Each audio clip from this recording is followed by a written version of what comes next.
আসসালামু আলাইকুম ওয়া রাহমাতুল্লাহ। Welcome to Ruhani's accounting. আজকে হচ্ছে একাদশ ও দ্বাদশ শ্রেণীর হিসাব বিজ্ঞান প্রথম পত্রের হিসাবের বৈসমূহ এই অধ্যায়ের লেকচার 4। তো আমরা মোটামুটি এই চ্যাপ্টারের শেষ দিকেই চলে আসছি। তো এই চ্যাপ্টারে আমরা কি শিখবো? এটা হচ্ছে খুচরা নগদান।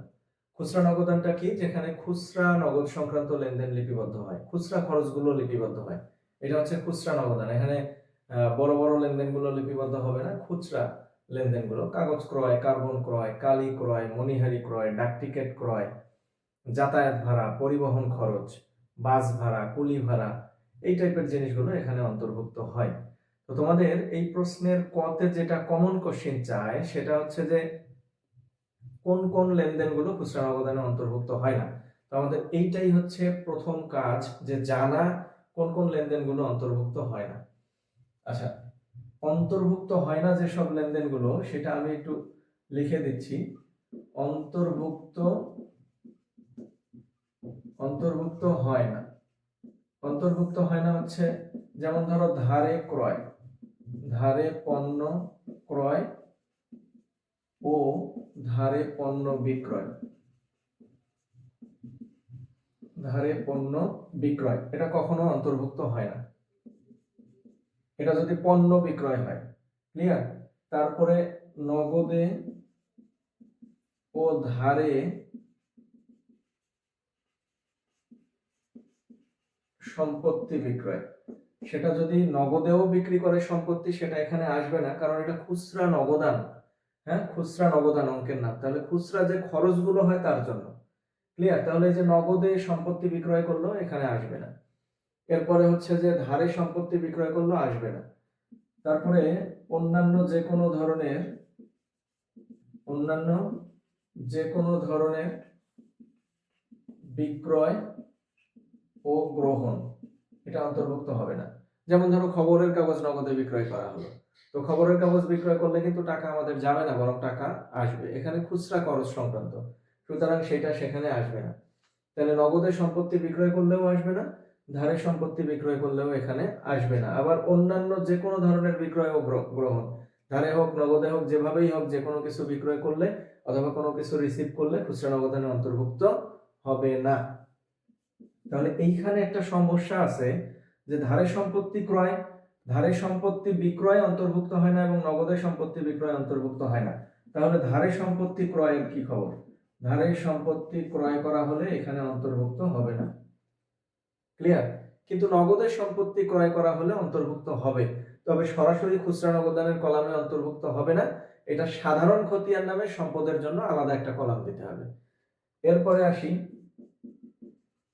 পণ্য উত্তোলন। পণ্য উত্তোলন, তারপরে হচ্ছে পণ্য বিতরণ, এই জিনিসগুলো এখানে কোনোভাবেই অন্তর্ভুক্ত হবে না, কারণ এগুলো নগদ রিলেটেড কোনো কিছু না। ক্লিয়ার?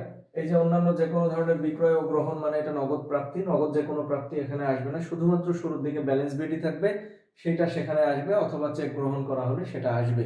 নগদের একটা ঘর থাকে, প্রাপ্ত টাকার একটা ঘর থাকে, সেখানে আসবে, কিন্তু অন্যান্য কোনো প্রাপ্তি এখানে আসবে না। এবং অন্যান্য কোনো বিক্রয় করে যদি নগদ টাকা গ্রহণ করা হয়, একদম সহজ কথা, কোনো প্রকার নগদ গ্রহণই এখানে আসবে না, শুধু শুরুর দিকের ব্যালেন্স বিডি এবং যে চেকটা গ্রহণ করব সেটা ব্যতীত। এরপরে পণ্য উত্তোলন আসবে না, পণ্য বিতরণ আসবে না, অবচয় অবলোপন এই জিনিসগুলো আসবে না, যদিও এই এন্ট্রিগুলো এখানে থাকে না, অবচয় অবলোপন। তো এটা খুবই সেনসিটিভ ইস্যু। তোমাদের কোশ্চিন আসলে দেখা যাবে কতে চাবে যে খুচরা নগদানের কোন কোন লেনদেনগুলো অন্তর্ভুক্ত হবে না, আইডেন্টিফাই করো বা নির্ণয় করো। তাহলে ধারে পণ্য ক্রয় আসবে না, ধারে পণ্য বিক্রয় আসবে না, নগদে ও ধারে সম্পত্তি বিক্রয় আসবে না, এবং অন্যান্য যে কোনো ধরনের নগদে ও নগদে বা ধারে যে কোনো ধরনের বিক্রয় ও গ্রহণ এখানে আসবে না, ধারে সম্পত্তি ক্রয় আসবে না। এইখানে একটা সমস্যা আছে। তাহলে নগদের সম্পত্তি ক্রয়ের কি খবর? নগদের সম্পত্তি ক্রয় হলে সেটা কিন্তু আসবে, নগদের সম্পত্তি ক্রয় হলে সেটা আসবে, তবে জাস্ট খুচরা নগদানের ঘরগুলোতে না, এটা সাধারণ খতিয়ান নামে আলাদা একটা ঘরে আমি সেটা দেখাই দেব। পণ্য উত্তোলন আসবে না, পণ্য বিতরণ আসবে না, অবচয় অবলোপন এখানে আসবে না, অবচয় অবলোপন অবক্ষয় এই জিনিসগুলো এখানে আসবে না। আশা করি বুঝতে পারছো। তো এইটা হচ্ছে খুচরা নগদানের মূল বিষয়, যে কি কি বিষয় অন্তর্ভুক্ত হয় না। এরপরে খুচরা নগদান থেকে জাবেদা শিখতে হবে, সেটা আগে আমরা একটা অঙ্ক দেখবো তারপরে।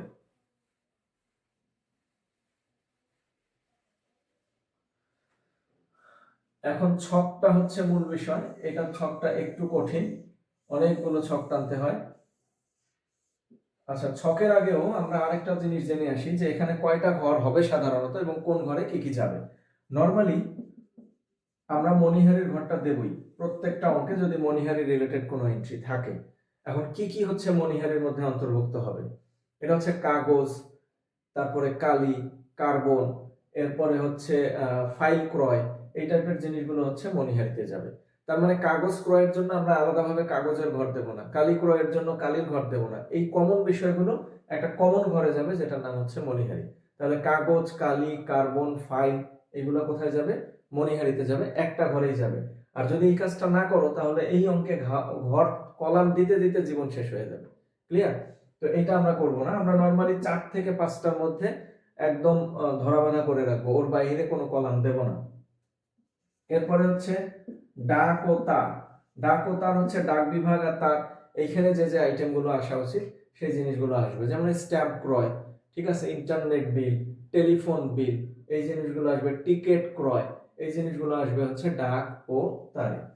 এরপরে একটা কলাম আমরা দিতে পারি, সেটা হচ্ছে ধরো পরিবহন খরচ। পরিবহনে পড়বে হচ্ছে ক্রয় পরিবহন, বিক্রয় পরিবহন এবং পরিবহন।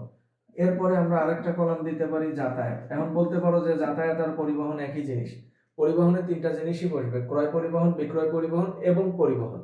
আর এখানে যাতায়াতে বসবে বাস ভাড়া, তারপরে হচ্ছে ভ্যান ভ্যান ভাড়া, ঠেলা গাড়ি ভাড়া, ঠিক আছে, রেল ভাড়া, এই টাইপের ছোট ছোট খরচগুলো যাবে হচ্ছে যাতায়াতে। ফাইনালি আমরা একটা ঘর দেব বিবিধ অথবা অন্যান্য। কেন দেব? এখন অঙ্কে যদি আরো 1000 রকমের আইটেম থাকে আমরা তো আর 1000টা ঘর দেব না, আমরা একদম নির্দিষ্ট এই 5টার বাইরে যাব না। এখন মনে করো এই 5টার মধ্যে যাতায়াত নাই, তাহলে আমরা তখন যাতায়াত যদি অঙ্কে না থাকে তখন আমরা এই 4টা দেব, যদি মনিহারি না থাকে যাতায়াত থাকে তখন আমরা এই 4টা দেব, অন্যান্য কলাম না থাকলে বাকি বাকি কয়েকটা দেবো, অর্থাৎ জয়টা থাকবে ঠিক তয়টাই দেব। এখন অন্যান্যতে কি কি বসবে? এর বাহিরে, এইগুলোর বাহিরে যদি অন্য যে কোনো আইটেম থাকে সেটা যাবে হচ্ছে অন্যান্য। যেমন ধরো আমি যদি বলি যে ভিক্ষুককে ভিক্ষা দেওয়া হলো, বা ধরো যে আপ্যায়ন বাবদ খরচ করা হলো, পিয়নকে বকশিস দেওয়া হলো, তাহলে দেখো এগুলো কিন্তু এই জায়গাতে পড়ছে না, তাহলে কোথায় দেবো আমরা? অন্যান্যতে। এখন মনে করো যে কোনো একটা অঙ্কে অন্যান্যর মধ্যে মাত্র একটা আইটেম আছে আপ্যায়ন, ঠিক আছে, তখন আর আমরা অন্যান্য না লিখে নাম কি লিখবো? আপ্যায়ন। অন্যান্য কখন লিখবো? যখন এইগুলোর বাইরে অনেকগুলো দফা থাকবে, হ্যাঁ, অনেকগুলো কলাম নিতে হবে, 2টা বা 3টা, অ্যাটলিস্ট 2টা, ঠিক আছে। এখন অ্যাটলিস্ট 2টা, এর বেশি যতগুলো হবে সবগুলো তখন একটা কলামে দেবো, আর অ্যাটলিস্ট 2টা হলেও এখানে দেবো। কিন্তু যদি একটা মাত্র হয়, যেমন আপ্যায়ন বা শুধু বকশিস আছে, তাহলে আমাদের তো আর অন্যান্য নাম দেওয়ার দরকার নেই, আমরা নাম দেবো কি? বকশিস। ক্লিয়ার? তাহলে এগুলো হচ্ছে কমন কলাম খুচরা নগদানের। আশা করি বুঝতে পারছো। আচ্ছা, এটা আমরা দেব হচ্ছে প্রাপ্ত টাকার পরিমাণ, এই ঘরগুলো একটু ভিন্ন, খুচরা নগদানের প্রাপ্ত টাকা। এরপরের ঘরটা দেব হচ্ছে তারিখ, ঠিক আছে, এরপরের ঘরটা দেব তারিখ, এরপরের ঘরটা দেব হচ্ছে বিবরণ, এরপরের ঘরটা দেব হচ্ছে ভাউচার নাম। ভাউচার নাম এটা হচ্ছে মোট প্রদত্ত, মোট প্রদত্ত। তোমরা মনে রাখবা, এই যে এইটা মনে রাখতেই ঝামেলা হয় যে প্রাপ্ত টাকা, এখানে তারপরে হচ্ছে তারিখ, ঠিক আছে, নরমালি আমরা তারিখটা সবসময় আগে দিই, এখানে এই কলমটার চিন্তা মাথা থেকে ছেড়ে দিবা, ছেড়ে দিয়ে যে তারিখ, বিবরণ, ঠিক আছে, রসিদ নং টাকা, তারিখ, বিবরণ, ভাউচার নং টাকা, এই কলামগুলো কিন্তু অ্যাজ ইউজুয়াল আমরা প্রত্যেকটা অঙ্কে এইভাবেই দিই। তো তারিখ, বিবরণ, ভাউচার নং, মোট প্রদত্ত টাকা। ক্লিয়ার? জাস্ট মাথায় রাখবা যে এই ঘরের বাইরে একটা ঘর হবে। এরপরে আমরা এটাকে ভাগ করব, খুচরা খুচরা খরচের বিশ্লেষণ, খুচরা খরচের বিশ্লেষণ।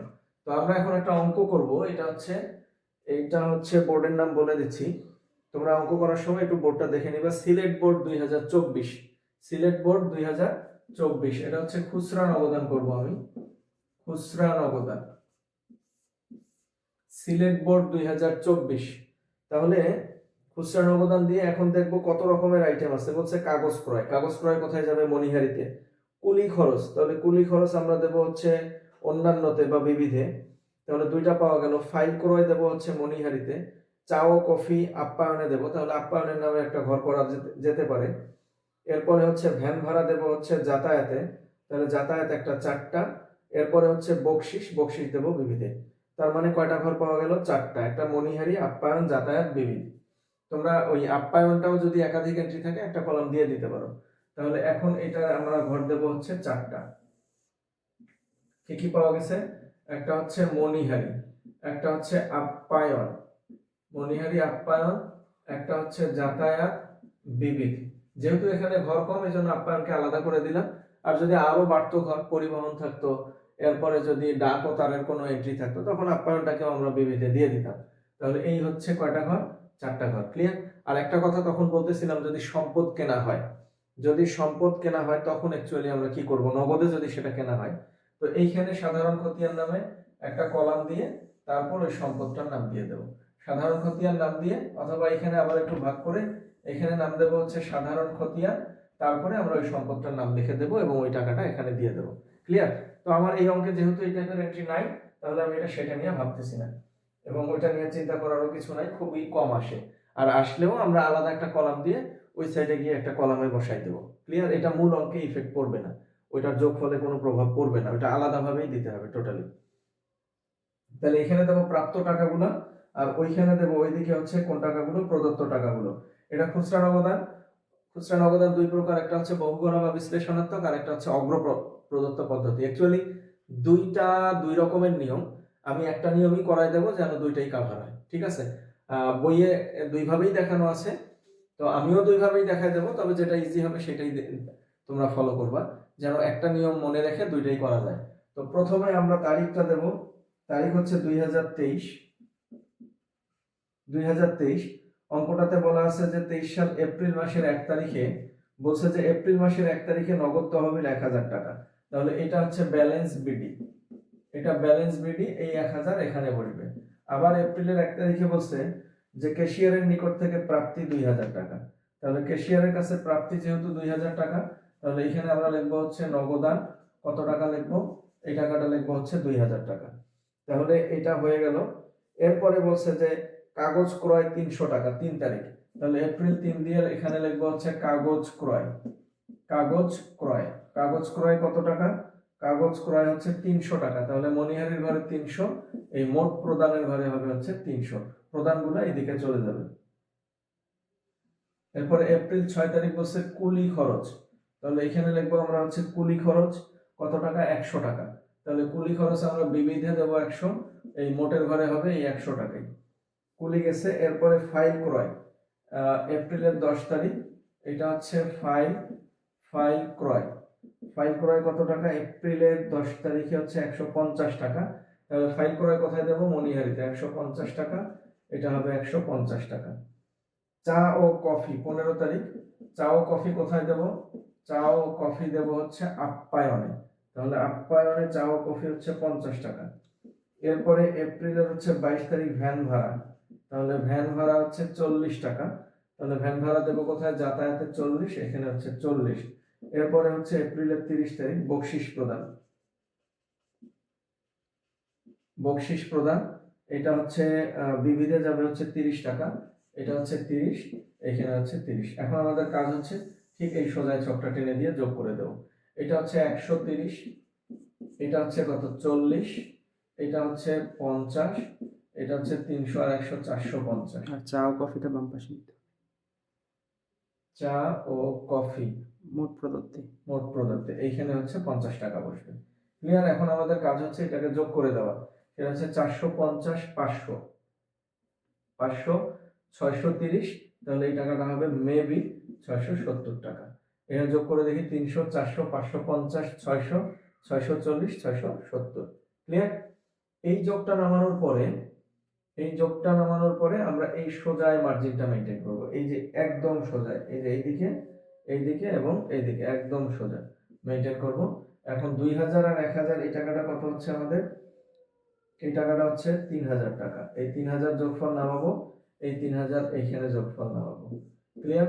3000 থেকে আমরা 670 টাকা বাদ দেব, 600 বাদ দিলে 2400, দ্যাট মিন্স 2330 টাকা হবে। 2330 টাকা, এটা হচ্ছে এপ্রিলের 30 তারিখ। আমরা লিখবো হচ্ছে ব্যালেন্স সিডি, ব্যালেন্স সিডি। এপ্রিলের পরের মাস হচ্ছে মে 1, এটা লিখবো আমরা হচ্ছে ব্যালেন্স বিডি। ব্যালেন্স বিডি টাকাটা এই 2330 টাকা এখানে হবে, 2330 টাকা এখানে হবে। আমরা যদি এইটুকু করে অঙ্কটা ছেড়ে দেই, এইটুকু করে যদি অঙ্কটা ছেড়ে দেই, এটাকে বলবো হচ্ছে বহু ঘরা বা বিশ্লেষণাত্মক খুচরা নগদান। এই অনেকগুলো ঘর আছে জন্য বহু ঘরা বা বিশ্লেষণাত্মক নগদান, খুচরা নগদান বলা হয়। এই পর্যন্তই, জাস্ট ব্যালেন্স সিডি এবং ব্যালেন্স বিডি। আর যদি এটাকে অগ্রদত্ত বলে বা অগ্রপ্রদত্ত বলে, অগ্রদত্ত খুচরা নগদান যদি বলে, যদি অগ্রদত্ত খুচরা নগদান বলে, জাস্ট সামান্য একটু কাজ বাড়বে আমাদের। এই যে 2370 সিডি এবং বিডি করলাম, এর উপরে কত আছে 670, এটা মে মাসের 1 তারিখ দিয়ে জাস্ট লিখে দেব নগদান, যদি অঙ্কটা নগদান দ্বারা শুরু হয়। আর এখানে যদি ব্যাংক হতো, যদি বলতো চেক প্রাপ্তি, তাহলে এটা লিখতাম ব্যাংক, তখন এটা লিখতাম ব্যাংক। এখন যদি বলতো যে 1000 টাকার চেক প্রাপ্তি, 1000 টাকার নগদ প্রাপ্তি, তাহলে আমার ইচ্ছা মতো আমি নগদও লিখতে পারতাম, ব্যাংকও লিখতে পারতাম। এটাই হচ্ছে কোন পদ্ধতি? অগ্রপ্রদত্ত খুচরা নগদান। এখন এখানে একটা কথা লিখতে হয় যে এগুলো মুছে দিতে হয়, যে এই এক্সট্রা অংশগুলো মুছে দিতে হয়, সেই ক্ষেত্রে পেন্সিল অ্যাপ্লাই করা ভালো। আর যদি মুছে যদি দেই, তাহলে লিখবো যে প্রত্যেক কক্ষের যোগফল সংশ্লিষ্ট খতিয়ানে স্থানান্তর করা হবে। এটা যদি মুছে দেই, লিখতে হবে প্রত্যেক কক্ষের যোগফল সংশ্লিষ্ট খতিয়ানে স্থানান্তর করতে হবে। মুছে না দিলেও এখানে বুদ্ধি আছে, কি করতে হবে? জাবেদা পৃষ্ঠ, জাবেদা পৃষ্ঠ, জাবেদা পৃষ্ঠ, জাবেদা পৃষ্ঠ প্রত্যেক ঘরে লিখে দিলেই হয়ে যাবে। ক্লিয়ার? তো এই হচ্ছে মোটামুটি খুচরা নগদান। খুচরা নগদানের অগ্রদত্ত নিয়মটা আমি আরেকবার বলছি, যে ব্যালেন্স সিডিবিডি করার পরে এই যে মোট যে খরচটা, এই খরচটাকে নগদান নামে লিখে দিলে তখন হবে অগ্রপ্রদত্ত খুচরা নগদান। কোশ্চেন হচ্ছে কেন অগ্রপ্রদত্ত খুচরা নগদানে করা হয়? কি আগের ভিত্তিতে টাকা প্রদান করা হয়। তাহলে আমাদের প্রাথমিক ধারণা ছিল কত টাকা? 3000 টাকা। 3000-এর মধ্যে আমার হাতেই আছে 2330 টাকা, কিন্তু মিলতে হবে কত? 3000। দ্যাট মিন্স আমি খরচ করে ফেলছি কত? 670। তাহলে যেটা খরচ করা হবে, প্রধান ক্যাশিয়ার ওই খরচের টাকাটাকেই আবার খুচরা ক্যাশিয়ারকে দিয়ে 3000 টাকা মিল করে রাখবে। কি ক্লিয়ার? এই জন্য এটাকে বলা হয় অগ্রপ্রদত্ত খুচরা নগদান। এই হচ্ছে অগ্রপ্রদত্ত খুচরা নগদান। এখন অগ্রপ্রদত্ত খুচরা নগদানের আরো কোনো নিয়ম আছে কিনা? অবশ্যই আছে, বইতে যেভাবে দেখানো আছে। বইতে দুইটা নিয়মই দেওয়া আছে, তো আমি দুইটা নিয়মই দেখাই দিই। তাহলে ব্যালেন্স সিডিপিডি করার পরে খরচটা যদি আমি দিয়ে দিই, এটা অগ্রপ্রদত্ত খুচরা নগদান। আর যদি আমি এইভাবে না করি, তাহলে 2 আর 1 3000 মেলানোর জন্য এইখানে দেব 3000, আর এইখানে এই খরচটাকে আমি এই দিকে দেব 670। তাহলে এই যোগফলটা কত হবে? 3670। তাহলে এই যোগফলটা হবে 3670, 670 বাদ দিলে 3000, ব্যালেন্স সিডি 3000 এবং ব্যালেন্স বিডি হচ্ছে 3000। ক্লিয়ার? এই হচ্ছে নিয়ম। এখন ফাইনালি খুচরা নগদান থেকে আমাদের কাছে আর কি নির্ণয় করতে বলে? খুচরা নগদান থেকে কি নির্ণয় করতে বলে? খুচরা নগদান থেকে জাবেদা নির্ণয় করতে বলে। কি নির্ণয় করতে বলে? জাবেদা। এই জাবেদাটা হবে যখন আমরা প্রধান ক্যাশিয়ারের কাছ থেকে টাকা পাই। অন্যান্য সময় কিন্তু নগদান ডেবিট হয়, এখানে কিন্তু প্রধান ক্যাশিয়ার খুচরা ক্যাশিয়ারকে দেয়, এই জন্য নগদান হবে ক্রেডিট, খুচরা নগদান হবে ডেবিট। তাহলে টাকা গ্রহণের জন্য কি হবে? নগদান ডেবিট, খুচরা নগদান ক্রেডিট। ক্লিয়ার? আর টাকা প্রদানের জন্য, খরচগুলো নির্বাহের জন্য, যেমন এটা মনিহারি, তাহলে মনিহারি ডেবিট, খুচরা নগদান ক্রেডিট হবে 450 টাকা। আবার আপ্যায়নের ক্ষেত্রে হবে মনিহারি ডেবিট, আপ্যায়ন ডেবিট, খুচরা নগদান ক্রেডিট 50 টাকা। আবার যাতায়াতের ক্ষেত্রে কি হবে? যাতায়াত ডেবিট আর হচ্ছে খুচরা নগদান ক্রেডিট 40 টাকা। বিবিধের ক্ষেত্রে বিবিধ খরচ ডেবিট এবং খুচরা নগদান হিসাব হবে ক্রেডিট 130 টাকা। তার মানে অ্যাজ এ সামারি আমরা কি বলতে পারি? অ্যাজ এ সামারি আমরা বলতে পারি যে দুইটা জাবেদা যদি আমরা মনে রাখি, তাহলে এখানে আমরা প্রত্যেকটা জাবেদা করতে পারবো। এই জাবেদা দুইটা কি? যদি টাকা গ্রহণ করা হয়, তাহলে অন্যান্য অঙ্কে টাকা গ্রহণ করলে নগদান ডেবিট, এখানে কিন্তু নগদান ডেবিট হবে না, নগদান ক্রেডিট হবে। কারণ কি? প্রধান ক্যাশিয়ার দিচ্ছে, তার মানে প্রধান ক্যাশিয়ারের কাছ থেকে টাকা গেছে, এজন্য নগদান ক্রেডিট। কে পাচ্ছে? খুচরা ক্যাশিয়ার টাকা পাচ্ছে। কারণ এই যে চায়ের টাকা, কফির টাকা, যাতায়াতের 20 টাকা ভাড়ার টাকাও যদি প্রধান ক্যাশিয়ার হিসাব মেইনটেইন করতে যায়, তাহলে সমস্যা তৈরি হয়ে যাবে। এই জন্য এখানে এই খরচ নির্বাহের জন্য আরেকটা ক্যাশিয়ার থাকে, যে ক্যাশিয়ারের নাম হচ্ছে খুচরা ক্যাশিয়ার, পেটি ক্যাশিয়ার। এটাকে ইংরেজিতে পেটি ক্যাশ বুক বলে। ক্লিয়ার? তো এই জন্য প্রধান ক্যাশিয়ার দেয় জন্য নগদান হিসাব ক্রেডিট, আর খুচরা ক্যাশিয়ার গ্রহণ করার জন্য খুচরা নগদান হিসাব হচ্ছে ডেবিট। তাহলে খুচরা নগদান ডেবিট হবে কত টাকা? যেটা প্রধান ক্যাশিয়ার খুচরা ক্যাশিয়ারকে প্রদান করবে। এটা একটা জাবেদা। আর অন্যান্য খরচের জন্য আমরা যতগুলো খরচ আছে, আমরা নাম লিখবো হচ্ছে সংশ্লিষ্ট খরচ হিসাব ডেবিট। এই দুইটা জাবেদা, বেশি মনে রাখা যাবে না। আর খুচরা নগদান হিসাব ক্রেডিট, কারণ এই খরচ করতে খুচরা নগদ ব্যয় হয়, যার কারণে খুচরা নগদান হিসাব হচ্ছে ক্রেডিট। এখন অঙ্কে যতগুলো নাম থাকবে, ধরো মনিহারি আছে, 1 নাম্বার জাবেদা এটা দেব, যত টাকা গ্রহণ করব খুচরা নগদান হিসাবে তত টাকাই হবে। এখন মনিহারি মনে করো 100 টাকা আছে, আমরা লিখবো মনিহারি ডেবিট খুচরা নগদান ক্রেডিট 100 টাকা, এটাও 100 এটাও 100। যাতায়াত ধরো আছে 50 টাকা, তাহলে যাতায়াত খরচ ডেবিট খুচরা নগদান হিসাব ক্রেডিট 50 টাকা। এরপরে ধরো যে অন্যান্য খরচ আছে, পিয়নকে বকশিস আছে বা অন্যান্য নামে আছে বা বিবিধ নামে আছে, বিবিধ খরচ ডেবিট খুচরা নগদান হিসাব ক্রেডিট। তাহলে অ্যাজ এ সামারি আমরা কি বলতে পারি, এখান থেকে কি কি চাই, এখান থেকে চাই হচ্ছে জাবেদা, কি কি চাই জাবেদা, তারপর কোন কোন লেনদেন অন্তর্ভুক্ত হয় না, কোন লেনদেন অন্তর্ভুক্ত হবে না, এরপরে কি চাই, এরপরে চাই হচ্ছে খুচরা নগদান। তো মোটামুটি সব রিকোয়ারমেন্ট গুলো আমরা এখান থেকে শিখে গেছি। যেহেতু একটাই ক্লাস, এই জন্য কাজ হচ্ছে কি, একটা ক্লাসকে যদি তুমি 5 বার দেখো তাহলে 5টা ক্লাসের সমান হবে, 10 বার দেখলে 10টা ক্লাসের সমান হবে। বাকি দায় দায়িত্ব তোমার। Best of luck.